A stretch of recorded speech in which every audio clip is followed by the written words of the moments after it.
भी क्या चीज़ है, हर किसी को अपनी ओर खींचने लगता है, आकर्षित करने लगता है। फूलों का हुस्न हो, फूलों की रंगत हो, या फिर इंसान की खूबसूरती हो, हसीन वादियाँ हों, हसीन नज़ारे हों, हर ये खूबसूरत चीज़ें हर किसी को, हर इंसान को, कीड़े मकोड़ों को, जो भी हो, सबको अपनी तरफ खींचती रहती हैं। ये हुस्न चीज़ ही ऐसी है कि लोग देखने के बाद उसकी तरफ खींचने लगते हैं। दुनिया में जितने भी प्राणी हैं, उन सब में सबसे श्रेष्ठ, सबसे अच्छा जो प्राणी है वो इंसान है। इंसान अशरफुल मखलूक़ात होता है। अशरफुल मखलूक़ात का मतलब यही होता है कि सबसे श्रेष्ठ प्राणी। इंसान की बनावट, उसका रंग ढंग, उसका हुस्न, उसकी ज़िंदगी बाकी सभी जीवों से अलग है और अच्छी भी है। अस्सलाम वालेकुम, जय हिंद। और बताइए आप लोग कैसे हैं? उम्मीद करते हैं खैरियत से होंगे। हमारे चैनल पे नए हैं तो जल्द से हमारे चैनल को सब्सक्राइब कर लीजिए, बगल में दिख रहे बेल आइकन को दबा दीजिए, जिससे हर वीडियो का नोटिफिकेशन आपको मिलता रहे। आइए बढ़ते हैं आज की वीडियो की तरफ। आज चर्चा हो रही है हुस्न की, और इसका क्या असर होता है और इसकी हिफाजत कैसे की जाती है। आइए समझते हैं।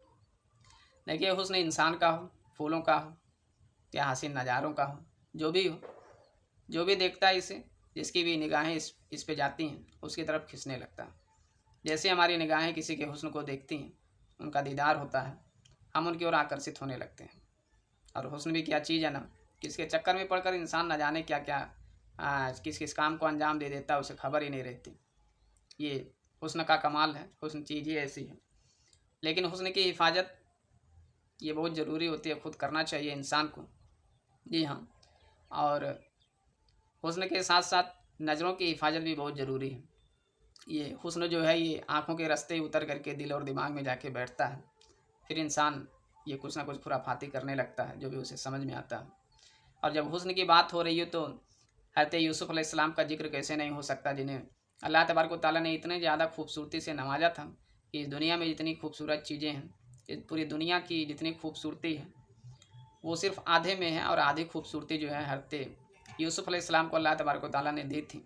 ये बात उस समय की है जब उस ज़माने में लोग गुलाम हुआ करते थे। जो नीचे तबके के लोग थे, जो गरीब होते थे, वो अमीरों के गुलाम हुआ करते थे। अब ये बहुत पहले की बात है, बहुत ओल्ड इरा की बात हम बोल सकते हैं, ये कह सकते हैं। जी हाँ। और ये जो घटना आपको बता रहे हैं, आपको बहुत ही फीलिंग देने वाली है, बहुत बड़ा एहसास देने वाली है। अतः यूसुफ़ अलैहिस्सलाम के जो भाई लोग थे, वो इनसे बहुत ज़्यादा हसद रखते थे, जलते थे बहुत ज़्यादा जो है।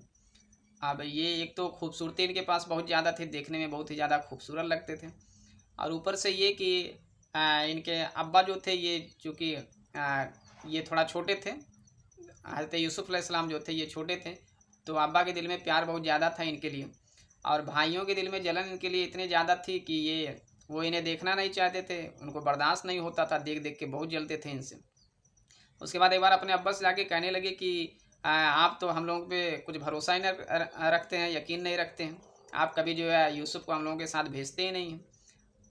तो हम लोगों के ऊपर भी यकीन करिए, हम लोग इसके भाई हैं, हम लोग कुछ उल्टा पल्टा थोड़ी चाहेंगे इसका जो है कुछ, हम भी हमेशा चाहेंगे कि भाई हमेशा हमारा आराम में रहे। तो हम लोग जा रहे हैं वहाँ किसी काम से जो है जंगल के पास, और भेज दीजिए हम लोगों के साथ। लेकिन जब लेके जाते हैं तो ये भाइयों की चाल होती है वहाँ पे, और इनको ले जाके जलन इनसे इतनी ज़्यादा रहती है कि लेके जाते हैं, लेकिन जब वापस आते हैं तो इनका ये जो वस्त्र पहने होते हैं, कपड़ा जो होता है कुर्ता, वो ला करके अपने अब्बा को दिखाते हैं, सब उसमें खून लगा होता है, और कहते हैं कि यूसुफ़ को जो है जंगल का भेड़िया आया और वो उठा के लेके चला गया, उसे खा लिया।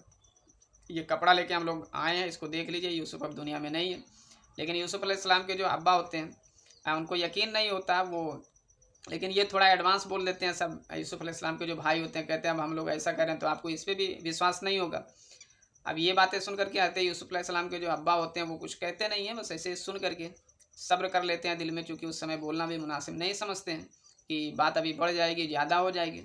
तो भाइयों के दिल में इतनी ज़्यादा ये हसद हो गया इनके कि इन्हें ले जा कर के वो ये लोग कुएँ में डाल देते हैं, और ये सोचते हैं कि जब कुएँ में डाल देंगे तो कोई काफ़िला आएगा, इन्हें उठा के लेके चला जाएगा, फिर ले जाके बाज़ारों में बेच देगा। उस समय का ज़माना ही वही था। अब होता भी ऐसा है कि इनको एक काफ़िला आता है और हज़रत यूसुफ़ अलैहिस्सलाम को उठा के वहाँ से ले जाता है वहाँ, और ले जाके बेच देता है फटाफट। उसकी उनकी खूबसूरती को देख करके जो है लोग इतने आश्चर्यचकित हो जाते हैं कि ले जा कर के फटाफट, बिल्कुल देरी नहीं करते हैं कि कीमत बहुत अच्छी मिलेगी, ले जाके मार्केट में बेच बेच देते हैं। अब तकदीर का भी खेल देखिए, अल्लाह तबारक व तआला का यहाँ पे ये चमत्कार देखिए, करिश्मा देखिए कि जो वहाँ का बादशाह होता है, मिस्र का बादशाह, वो इनको खरीद लेता है। और जब वो इनकी खूबसूरती को देखता है तो वो भी एकदम जो है मुग्ध हो जाता है, इन पे आशिक हो जाता है कि इतना खूबसूरत ये जो है यहाँ पे सामने बच्चा हमारे बहुत ज़्यादा खूबसूरत है। तो उसके दिल में भी थोड़ा-सा ये आ जाता है कि इसको कैसे हम नौकर बना के रखेंगे, गुलाम कैसे बना के रखेंगे। इसको हम लोग चाहें तो अपनी औलाद बना सकते हैं, बेटा बना सकते हैं। और मामला भी कुछ इसी तरह से होता है, लेकिन कन्फर्म नहीं करते हैं कि बेटा ही रहेगा। अब वो इसलिए उनको जो है वहाँ राजा के दरबार में ख़ास जगह मिल जाती है। अब उनकी खूबसूरती की का असर जो है बहुत ज़्यादा पड़ता है वहाँ पे। और इस खूबसूरती की वजह से जो राजा होता है, राजा के साम्राज्य में, दरबार में, वहाँ पे इनको ख़ास मुकाम दिया जाता है, जगह मिल जाती है। कुछ होता है ना, जैसे आपके यहाँ जो है सबके लिए सामान्य बात होती है, कोई नियम कानून होता है और कोई उसमें ख़ास हो तो उसके लिए कुछ अलग बात हो जाती है। तो बिल्कुल उसी तरह की बात हुई वहाँ पे। लेकिन जो है उनकी खूबसूरती के कारण जो राजा के यहाँ ख़ास जगह दी गई और उनके हुस्न का इतना असर हुआ कि वहाँ पे जो देखने वाली कुछ लड़कियाँ थी ना, वो अपने आप को ज़ख्मी कर लेती हैं, घायल कर लेती हैं। ये बड़ी लंबी घटना आप सुनेंगे या किताबों में आप पढ़िए तो बात आपको समझ में आएगी पूरा, कि वो कुछ काट रही होती है हाथ में और उनको काटने के चक्कर में उनको इतना ख्याल नहीं रहता है कि हमारे हाथ ज़ख्मी हो रहे हैं इसमें। और बात तो यहाँ तक थी फिर बात यहाँ तक पहुँच जाती है कि उस राजा की जो रानी हो जाती है, वो भी अपने आप को रोक नहीं पाती है, इन पर फ़िदा हो जाती है वो भी। लेकिन हज़रत यूसुफ़ अलैहिस्सलाम जो थे वो पैगंबर थे, दुनिया में आए थे लोगों की हिदायत के लिए। वो अपने आप को बचा के रखते हैं, बहुत पाक साफ़ रखते हैं इन सारी चीज़ों से और अल्लाह तबारक व तआला से हमेशा दुआ करते हैं कि मेरी हिफाजत करिए, मुझे सुरक्षित रखिए। लोग मुझे इस तरह से बहका रहे हैं, बुला रहे हैं, कुछ उल्टे-पल्टे काम के लिए दावत दे रहे हैं बार-बार, मेरी हिफाजत करिए। तो ये हुस्न का असर होता है। देखिए खूबसूरती का ये असर होता है। अब यहाँ पे ये पैगंबर थे, नबी थे, अल्लाह तबारक व तआला को दिखाना था, दुनिया को समझाना था और वहाँ पे मैसेज भी दुनिया वालों को देना था। इतिहास गवाह है कि जब हुस्न की वजह से बहुत सारे ऐसे हुए हैं कांड जब भाई-भाई आपस में लड़े हैं। जी हाँ, ये हुस्न का ही असर था कि भाई-भाई आपस में लड़े, ज़िंदगियाँ तबाह हुई हैं, घर तबाह हुए हैं, बड़े-बड़े युद्ध हो गए हुस्न की वजह से। ये जो हुस्न होता है इंसान का, चाहे लड़की का हो चाहे लड़का का, ये नुमाइश की चीज़ नहीं होती है, ये सबको दिखाने की चीज़, दुनिया में नुमाइश करने की चीज़ नहीं होती है। या ये सबके दीदार के लिए चीज़ नहीं होती है। हम सभी को इसकी हिफाजत में रखना चाहिए, पर्दे में रखना चाहिए इसको। जैसे एक छोटा-सा एग्ज़ाम्पल लेते हैं कि अगर एक चॉकलेट हमारे पास हो और वो जब तक पैकेट के अंदर होता है तब तक कोई दिक्कत नहीं होती है। कोई देखता है उसको, एक बार देखता है फिर उसका चक्कर छोड़ देता है। लेकिन उसी चॉकलेट को अगर खोल के रख दिया जाए, पैकेट से बाहर रख दिया जाए तो फिर क्या होता है? हम देखते हैं कि थोड़े समय में चींटियाँ पता नहीं कहाँ से, उसकी महक से, उसके असर से दौड़ के आके उसके पास इकट्ठा होती हैं और उसे उसे चूमने चाटने लगती हैं, खाने लगती हैं और तो और उसे सब लोग मिल के टाँग के उठा भी ले जाती हैं। जी हाँ, और खा-खा के और चाट-चाट के अपना पेट भरती हैं। जब उनका पेट भर जाता है तो उसके बाद उसको छोड़ देती हैं। तो देखिए यहाँ पे सिंपल सा मैसेज है। इस प्रकृति में, इस दुनिया में बहुत सारी मिसालें जिससे हम समझ सकते हैं कि जो भी इंसान का हुस्न हो, जो भी खूबसूरती हो, उसे पर्दे में रखना चाहिए।